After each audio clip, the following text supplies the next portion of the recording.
Praise the Lord. ஆண்டவருக்கு மகிமை. இந்த காலையில் உங்களை சந்திக்கிறது ரொம்ப சந்தோஷம்.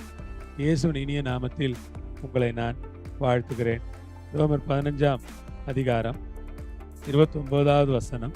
நான் உங்களிடத்தில் வரும்போது கிறிஸ்துவனுடைய சுவிசேஷத்தின் சம்பூர்ணமான ஆசீர்வாதத்தோடே வருவேன் என்று அறிந்திருக்கிறேன். பவுல் இந்த ஜனங்க கிட்ட வரும்போது அவர் சொல்றாரு, நான் உங்ககிட்ட வரும்போது கிறிஸ்துவனுடைய சுவிசேஷத்தின் சம்பூர்ணமான ஆசீர்வாதத்தோட வருவேன் என்று அறிந்திருக்கிறேன். உங்கள்கிட்ட வருவேன். எப்படி? கிறிஸ்துவனுடைய சம்பூர்ணமான ஆசீர்வாதத்தோடு நான் வருவேன் என்று சொல்லுவேன். கர்த்தர் ரொம்ப நல்லவரா இருக்கிறார். நான் உங்களிடத்தில் வரும்போது அவள் சொல்ல, நான் உங்களிடத்துல வருவேன்.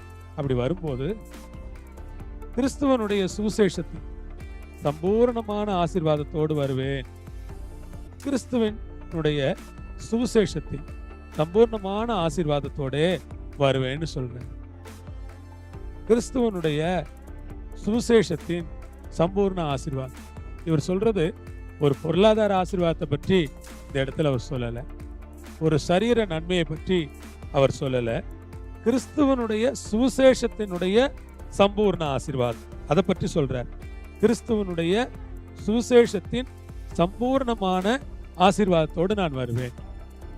இப்போ கிறிஸ்துவனுடைய சுவிசேஷத்துல சம்பூர்ணமான ஆசீர்வாதம் இருக்கு அப்படின்னு பவுல் நமக்கு போதிக்கிறார்.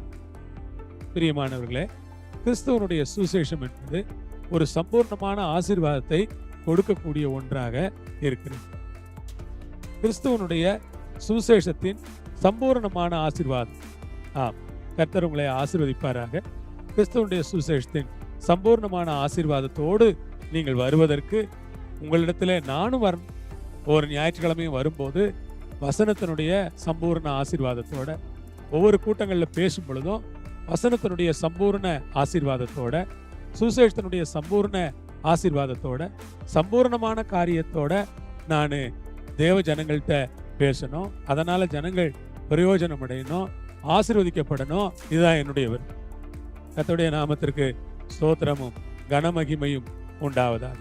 அன்புக்குரிய தேவனுடைய ஜனங்களா இருக்கிற உங்களுக்காக நான் ஆண்டவரை நன்றி உள்ள இருதயத்தோடு ஸ்தோத்திரிக்கிறேன். பிரியமான சகோதர சகோதரிகளே, கிறிஸ்துவனுடைய சம்பூர்ணமான ஆசீர்வாதம், சுவிசேஷத்தின் சம்பூர்ண ஆசீர்வாதம். இந்த சுவிசேஷம் இருக்க பைபிள்ல அது சம்பூர்ண ஆசீர்வாதம். அப்படின்னா என்ன? அதுல சுகம் இருக்கு, அதுல ரட்சிப்பு இருக்கு, அதுல விடுதலை இருக்கு, அதுல ஆறுதல் இருக்கு, அதுல சந்தோஷம் இருக்கு, அதுல சமாதானம் இருக்கு, அதுல நிறைவு இருக்கு. எல்லாம் அதுல இருக்கு. கிறிஸ்துவனுடைய சுவிசேஷத்துல எல்லாம் இருக்கு. கிறிஸ்துவனுடைய சுவிசேஷத்துல இல்லாதன்னு ஒண்ணுமே இல்லை. கிறிஸ்துவனுடைய சுவிசேஷத்துல எல்லாம் இருக்கு. கிறிஸ்துவனுடைய சுவிசேஷம் சம்பூர்ணமானதா இருக்கு. கிறிஸ்துவனுடைய சுவிசேஷத்துல இல்லாத எதுவுமே எல்லாம் கிறிஸ்துவனுடைய சுவிசேஷத்துல இருக்கு. ஆகவே அந்த சம்பூர்ண ஆசீர்வாதத்தை கர்த்தர் உங்களுக்கும் கட்டளையிட்டு உங்களையும் ஆசீர்வதிப்பாராக. ஜெபிக்கிறேன். நல்ல ஆண்டவரே, உமக்கு கொடா கொடி ஸ்தோத்திரம். கிறிஸ்துவனுடைய சம்பூர்ணமான ஆசீர்வாதத்தை உங்களுடைய ஜனங்களுக்கு கட்டளையிடு. இந்த சுவிசேஷத்தில் இருக்கிற பரிபூர்ண நன்மைகளை உங்களுடைய பிள்ளைகள் பெற்றுக்கொள்ள கிருபை செய்ய வேண்டும் என்று கெஞ்சி மன்றாடி கேட்கிறேன்.